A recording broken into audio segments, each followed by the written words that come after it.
Bien, creo que podemos retomar la clase. Disculpen, se cortó sin previo aviso. Ya, lo que hemos hecho aquí es dibujar este esquemita y pues claramente hemos visto de que esta es la porción de una figura en 3 dimensiones, ¿no? La intersección en el plano, como decía, XZ, la intersección en el plano XY y la intersección en el plano XZ. Licenciado, Sí, dime, te escucho. licenciado, perdón que le corte, le habla Alexander Chambi. Dime, Alex. Quiero pedirle permiso, licenciado, para retirarme por tema laboral. No te preocupes, Alexander. Pero sí les voy a pedir, por favor, que luego sigan las clases en el Moodle, ¿no? Y ahora más Sí, que nunca, les voy a subir, por si acaso, un video de YouTube al Moodle. Esto que estoy explicando se explica, si quieren, mejor porque configuré y con una serie de aspectos. Véanlo, por favor, ¿ya? está bien, Entonces, licenciado. Gracias. entren en él. Ya, chicos. Ocurre que si yo defino un valor para X, cualquiera, y lo mantengo constante, entonces, en el plano XY, esto va a ser un valor de X constante hasta que corta aquí. En el plano XZ también va a ser un valor constante hasta que corta aquí. Fíjense que lo que estoy definiendo aquí es un plano, ¿no ve? Es un plano donde en todito el plano el valor de X va a ser el mismo. Es constante.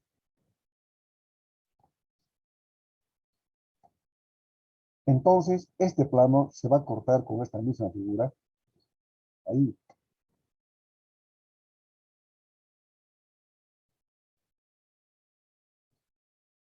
Lo mismo hago, pero ahora manteniendo una Y constante. Digamos aquí. Si Y es constante, ahora va a ser esta recta. Va a ser esta recta en el plano Z lleno, ¿ve? Lo mismo, a ver un plano que se va a intersectar acá. Y si yo encuentro la derivada parcial en este punto donde se cortan estas dos curvas, porque se van a cortar en un punto en la superficie de este cuerpo, ¿verdad?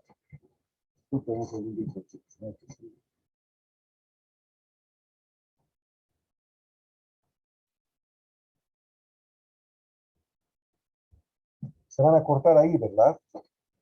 La derivada parcial con respecto a X, donde mantengo Y constante, va a ser una tangente a esta curva roja, que pasa obviamente por este punto.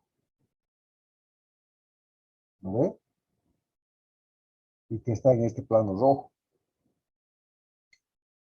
Y la derivada parcial con respecto a Y, cuando X mantengo constante, va a ser una tangente a la curva por este punto. Pues básicamente lo que estoy encontrando ahora con la derivada parcial son dos rectas nada más. Una recta manteniendo Y constante y la otra manteniendo X constante. No sé si ahora me han entendido mejor.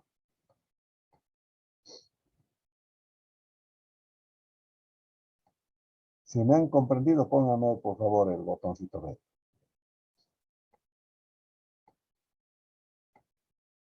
Ya, chicos. Todo está claro, bien. Ya. A ver. Esto en cuanto a la parte conceptual. Vamos a ir repitiendo esto varias veces. En la parte operativa, es decir, en la forma de derivar, lo único que ocurre es lo que he hecho acá. Si derivo con respecto a X, Y se mantiene constante. Si derivo con respecto a Y, X se considera constante. Entonces, yo voy a considerar a X como si fuese un número cualquiera. ¿Lo ve? Por eso la derivada de 18x al cuadrado, o de 6x al cubo más bien, es 0, si derivo con respecto a y. ¿Por qué? Porque x es constante.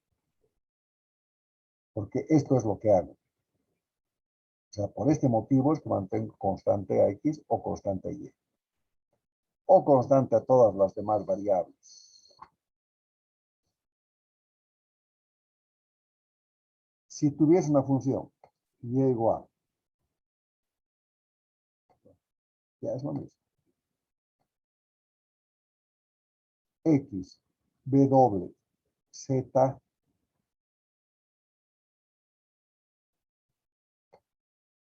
Está bien, ¿no ve? Ahora tengo 3 variables independientes. Esto ya no es posible representar gráficamente. Esta función sería y igual, por ejemplo, 6xw menos x a la cuarta más 3w al cubo menos 2zwx. Me estoy inventando una función. Pero claramente vemos que en el sector de las variables independientes tenemos x, w y z. A ver. Derivo, pues. Me dicen derivar con respecto a cada una de las variables independientes. Voy a derivar y con respecto a x. Derivada parcial. Esto también puedo escribir así.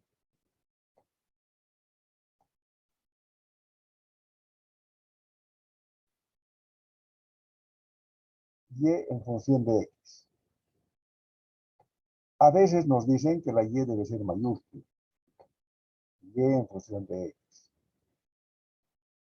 No hay problema, pero una y en función de x. Cuando se pone esta derivada, normalmente no se usa la notación prima. ¿Por qué? Porque puede mover a confusión. Si yo necesito saber con respecto a qué variable estoy derivando. Cuando derivo aquí, ya se puede usar la prima, porque ya tengo definida con respecto a qué variable estoy derivando. Si derivo con respecto a x,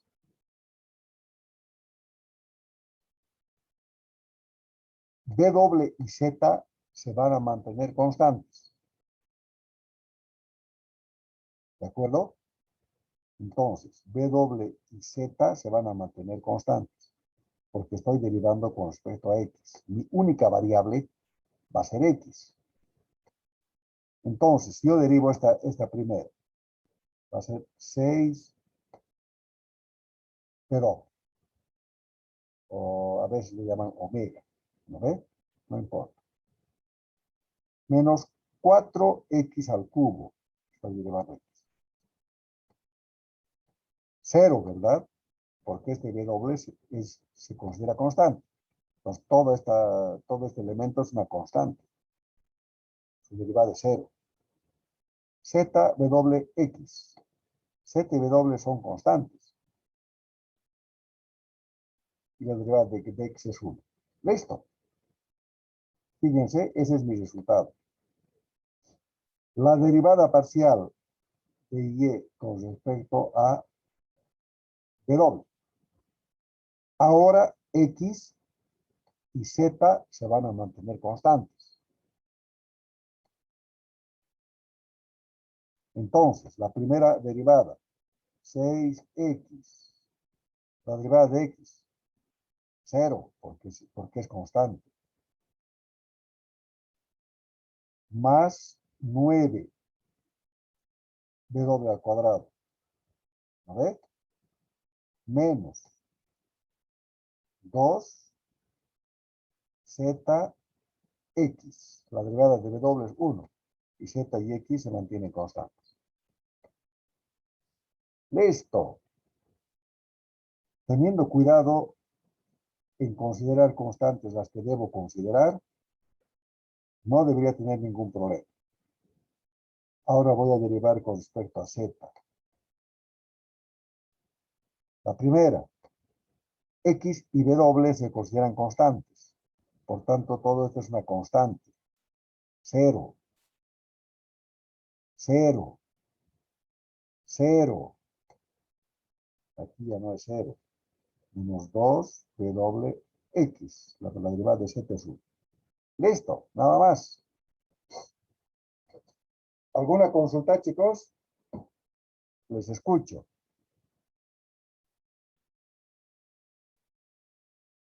Entonces, fíjense ustedes que la parte operativa de derivación parcial es sencilla.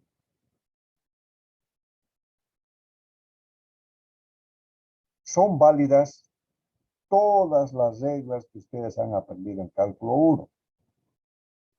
El cociente, del producto, las reglas de la cadena, todas. La única diferencia es que yo voy a derivar en diferentes ejes, pero sabiendo que cada que derivo con respecto a una variable, las demás se mantienen constantes o se consideran constantes. Eso por lo que les he explicado. Esa es la forma que han encontrado los matemáticos para poder abordar las derivadas parciales. Preguntas, chicos, les escucho. Deberían tener preguntas.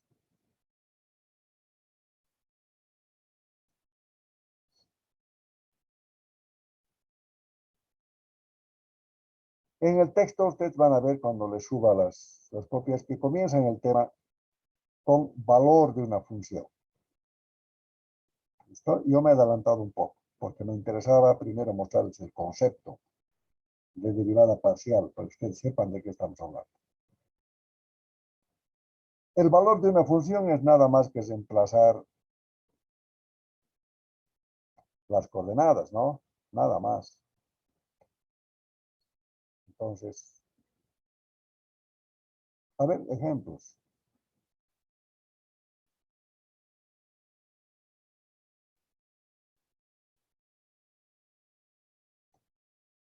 Valor de una función, para un poquito ordenarnos en función del i. Espero que esto ya sea muy sencillo luego de la explicación posible. Vamos a calcular el valor de la función x y y. 4 menos x al cuadrado menos 4y al cuadrado en el punto 2, 3. Ustedes saben que esto es un par ordenado, x y y. Yo podría, en vez de función x y, podría decir z también, ¿vale? Lo mismo. Entonces, z. Voy a hablar de z en vez de función x y. 4 menos 2 al cuadrado, ¿no ve? Menos 4 por 3 al cuadrado. O sea, donde dice x, reemplazo por el 2, donde dice y, reemplazo por el 3. Listo. Eso es todo. 4 menos 4 menos 3 al cuadrado, 9 por 4, 36. Este se va con este, resultado menos 36. Este es el valor de una función, nada más. Es decir, yo estoy reemplazando los valores y punto. Eso es todo. No creo que valga la pena detenerse más en esta parte. Más adelante sí. En realidad, cuando nosotros llevamos derivadas, deberíamos comenzar con el tema de límites, ¿verdad?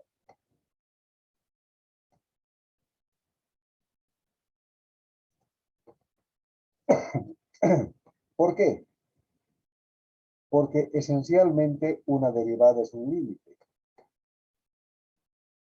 Y es exactamente también lo que ocurre cuando nosotros trabajamos con derivadas parciales, con funciones de varias variables. El límite de una función x y y, o sea, en dos dimensiones, cuando x tiende a y tiende a b, va a tener un valor concreto. El Ustedes saben que este igual es medio mentiroso, ¿no? Porque en realidad nunca llegamos a encontrar L. Es el concepto del límite, del incremento, ¿se acuerdan? Hemos hablado en la anterior clase.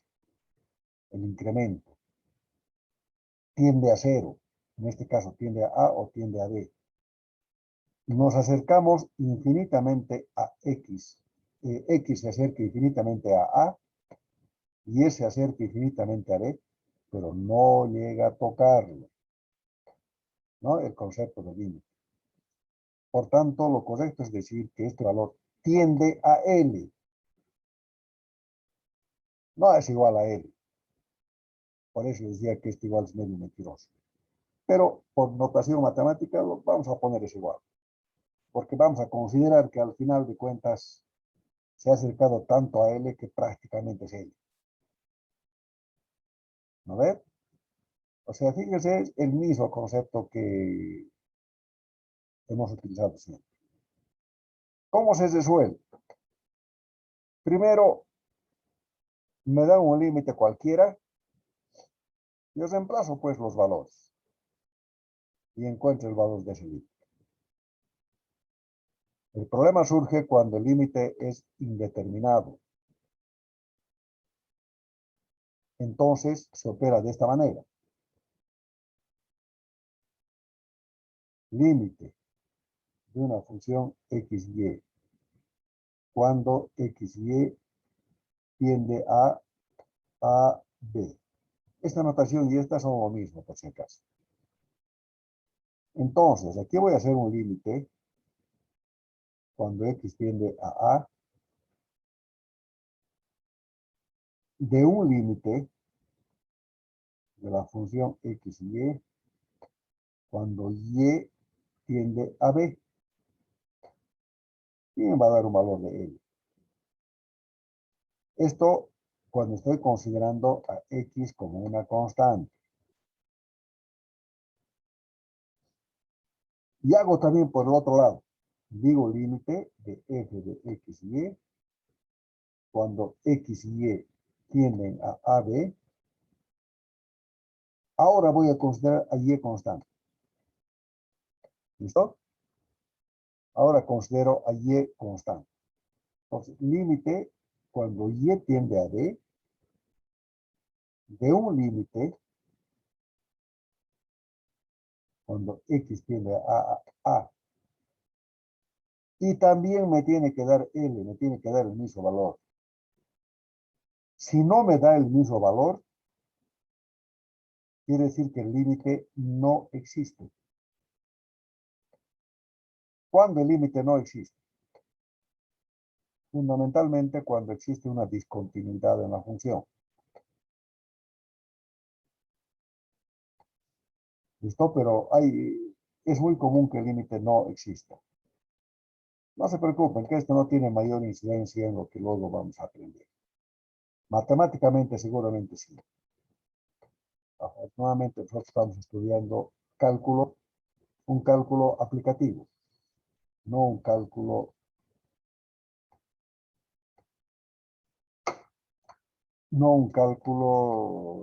si quieren ustedes, con una fuertísima base teórica. Vamos a encontrar el límite. Ejemplos. El límite de 4xy menos x cuadrado más y cuadrado. Cuando x y y tienden a menos 1, 3. Claramente, este límite no es indeterminado, ¿no ve? Claramente, para que sea indeterminado me tiene que dar, por ejemplo, 0 sobre 0. Si fuese una función así, si tendiera a infinito, estarían fregados. Ya. Reemplazo, pues. Ustedes saben que todo límite primero tenemos que reemplazarlo, ¿ve? Y verificar si eso no es indeterminado. 4 menos 1, 3. Estoy encontrando el valor de esta función. Menos x al cuadrado más y cuadrado igual menos 12, ¿no? 4 por 1 por 3. 1 al cuadrado es 1 nomás, menos 1 más 9. Igual, menos 2 menos 1 menos 13 más 9 menos 4. Listo, ese es el resultado. Nada más. Demasiado fácil.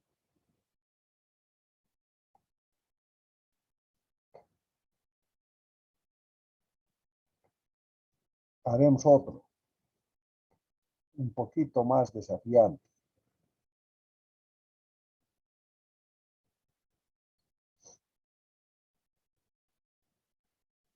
Límite 8x menos y sobre 2x más 4y cuando x y tienden a 0. 0, 0. Reemplazo los valores. 8 por 0 menos 0. 2 por 0 más 4 por 0. Resultado, 0 sobre 0. Indeterminado. ¿No ve? Es un límite indeterminado. Nada, pues, tengo que verificar si el límite existe.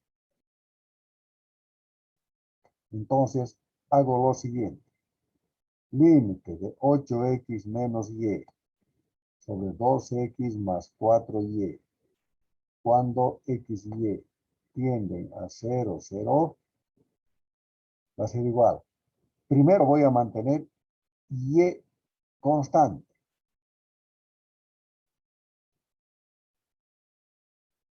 ¿Listo? Si mantengo y constante, entonces el límite va a ser con respecto a x. Muy bien, límite x que tiende a 0 de un límite de 8x menos y cuando y tiende a 0, perdón, sobre 2x más 4y.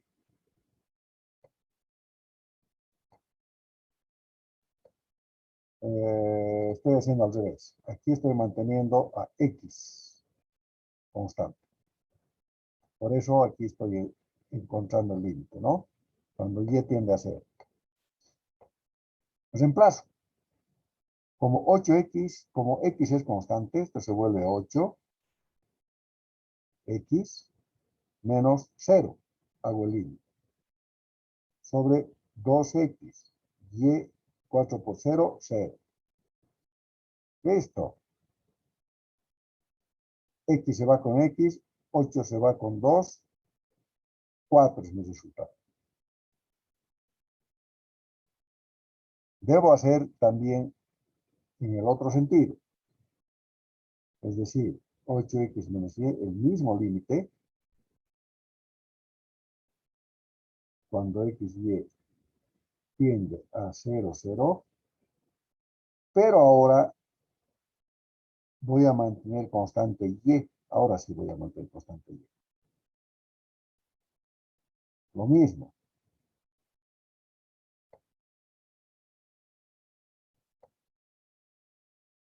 Ahora x tiende a 0. Fíjense, hecho igualito. Solamente que aquí primero puse x. Aquí he puesto y. Y nada, pues. Reemplazo. X tiende a 0. Por tanto, este es 0. Menos y termina siendo este de arriba. De abajo, x0. 0. 4y termina siendo esto. Y se va con y, resultado menos un cuarto. No son iguales. Y si no son iguales, el límite no existe. Esa es mi respuesta. El límite no existe. Si estos dos fuesen iguales, dirías resultado límite tanto. Ya está. ¿Está bien, chicos? ¿Alguna pregunta?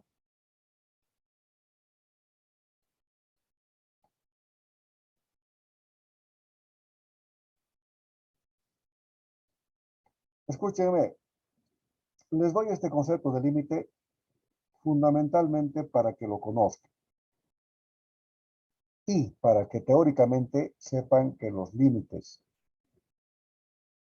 en varias funciones o en varias variables, perdón, estoy hablando de tonteras, en dos, tres o más variables, siguen exactamente los mismos conceptos que hemos aprendido en cálculo 1. Igualito, una derivada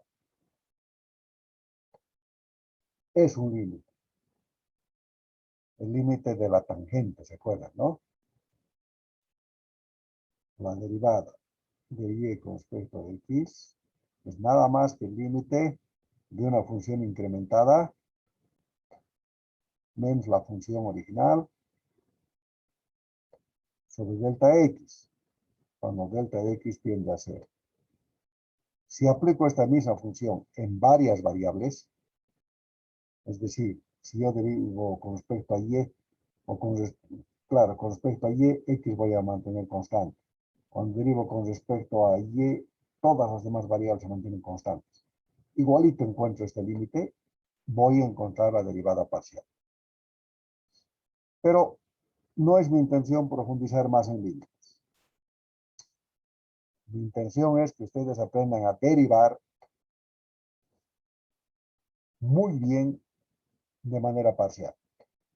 Entonces, en lo que resta del tema, y hasta el primer examen parcial,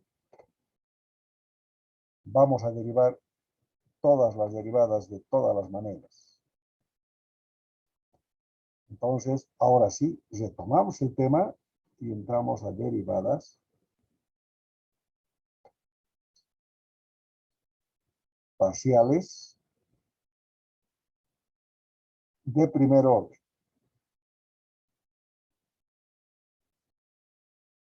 Es lo mismo que ya hemos estado haciendo.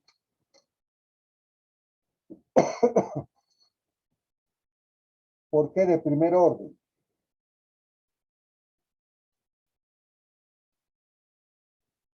Porque solamente vamos a derivar la primera derivada, nada más. Más allí vamos a aprender derivadas parciales de orden superior. Es decir, segunda derivada, tercera derivada, cuarta derivada y todas las que se nos ocurren. Entonces, ¿qué es una derivada parcial? Ya hemos visto. El jacobiano.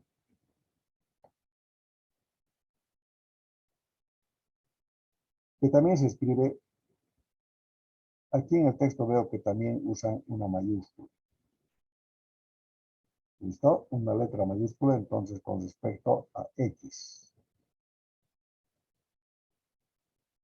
También puedo escribir así, el jacobiano de una función x, y con respecto a x, es lo mismo. O simplemente esto, o simplemente esto. Esta última a veces causa confusión. Yo les recomiendo que vamos a usar o esta o esta. ¿Listo? Comúnmente. Es lo mismo. Esto que les acabo de poner es notación, nada más. En los diferentes textos van a ir a encontrar. Si yo derivo, por ejemplo, la misma función z ahora con respecto a y, esta va a ser pues z y. ¿A ver? Nada más. Y esto es importante, a veces es bueno colocar así. Si fuese con respecto a z, lo mismo. O a cualquier variable.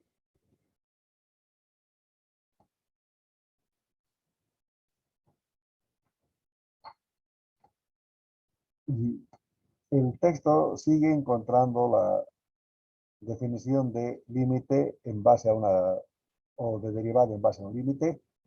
No nos vamos a detener en eso. Simplemente vamos a ir ahora practicando derivadas. Voy a buscar un buen ejemplito. Algo que sea más interesante.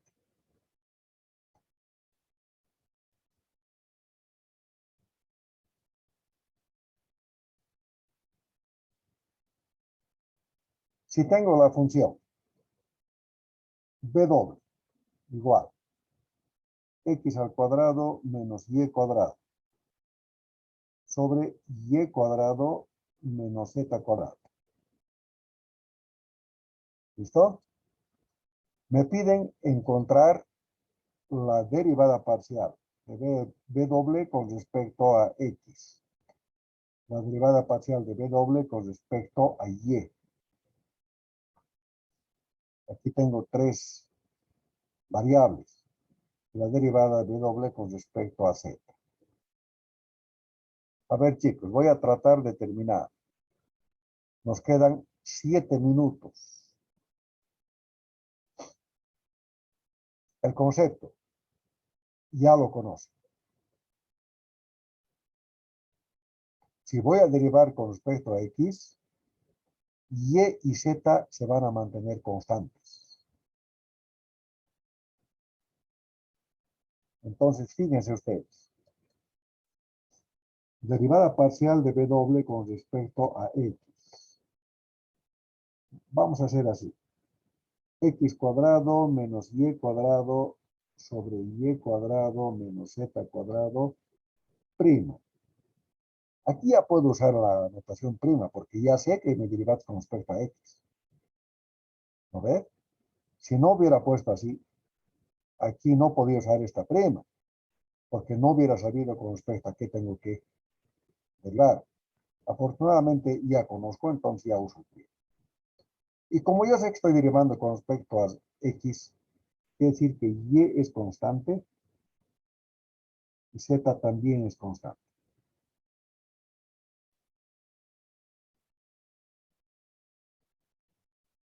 Entonces, simplemente, todo esto es constante.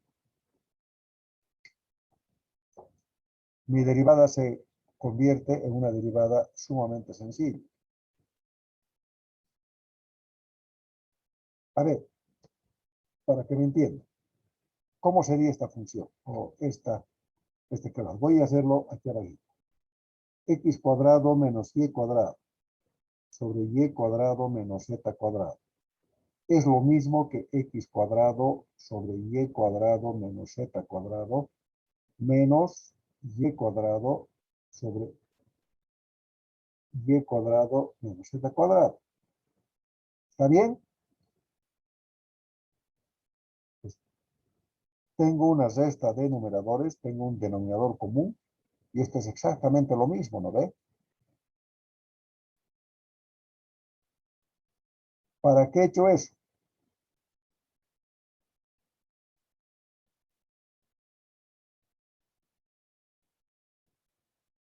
Para derivar. Todo esto es constante, constante, constante, constante. Por tanto, la derivada de todo esto es cero. Por tanto, mi derivada va a ser de x, 2x sobre la constante, pues y cuadrado menos x, z cuadrado. Listo, esa es mi derivada. Con respecto a x. ¿Se entendió? O sea, es fundamental trabajar con la parte constante. Mueve a confusiones. No hubiera habido ningún problema si en lugar de y le ponía 4 y en lugar de z le ponía 8. ¿Listo? Ahora vamos a derivar con respecto a y.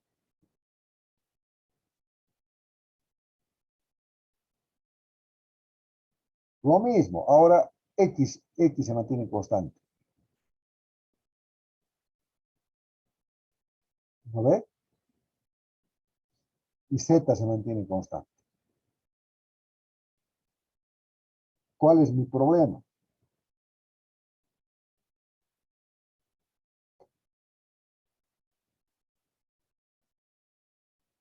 Que ahora tengo un cociente.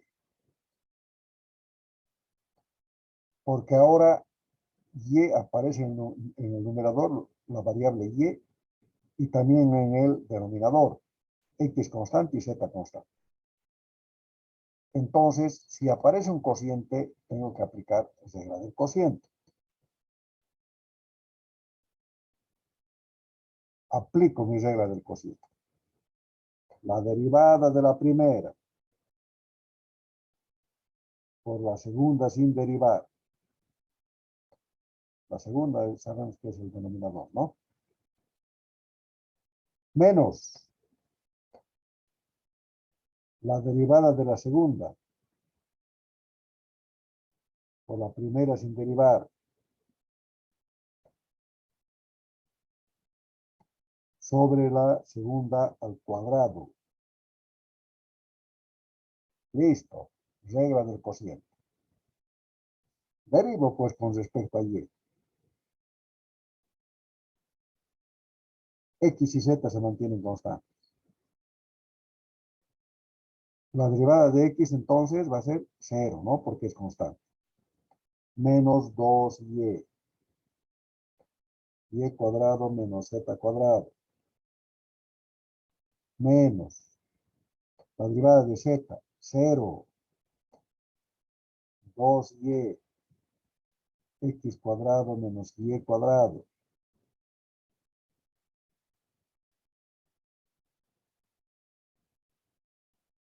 ¿Está bien, no? ¿Me están siguiendo? Sobre y cuadrado menos z cuadrado al cuadrado. Listo, ya está derivado. Por supuesto que yo aquí todavía tengo que trabajar. Aquí tengo 2y, 2y. Puedo factorizar el 2y. Este negativo se va adelante. Si factorizo el 2y, aquí me va a quedar y cuadrado menos z cuadrado, el menos 2y, ¿no? Más x cuadrado menos y cuadrado. ¿A ver? Este se va con este. Un cachito, aquí hay un negativo, este se vuelve positivo. Sobre y cuadrado menos z cuadrado. Al cuadrado. ¿Ya está? Menos 2y z cuadrado más x al cuadrado sobre y cuadrado menos z cuadrado al cuadrado. Este sería mi resultado si derivo con respecto a y, porque se ha convertido en un sistema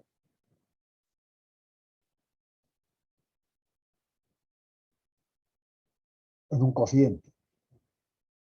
Ahora, ¿qué pasa si